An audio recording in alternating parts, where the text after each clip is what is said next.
Welcome to the Salmon Runs YouTube. Enjoy the video.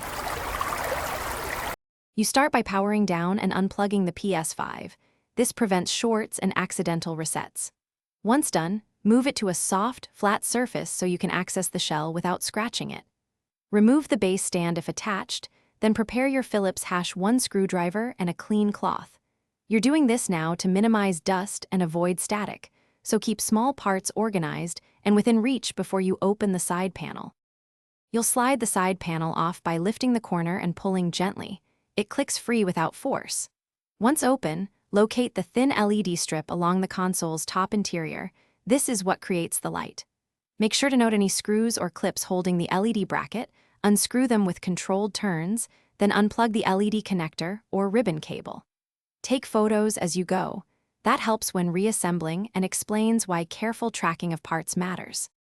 You now fit the replacement LED strip into the bracket, reconnect the ribbon or plug, and fasten screws snugly. Do not over-tighten. Once secured, reattach the side panel until it clicks, reconnect power, and boot the console to verify the light change. If the light doesn't come on, make sure to power down, unplug, and then reseat the connector. Also check for bent pins or loose screws. If problems persist, try the original LED briefly to confirm the board is fine. Thanks for watching. Consider subscribing if we helped you.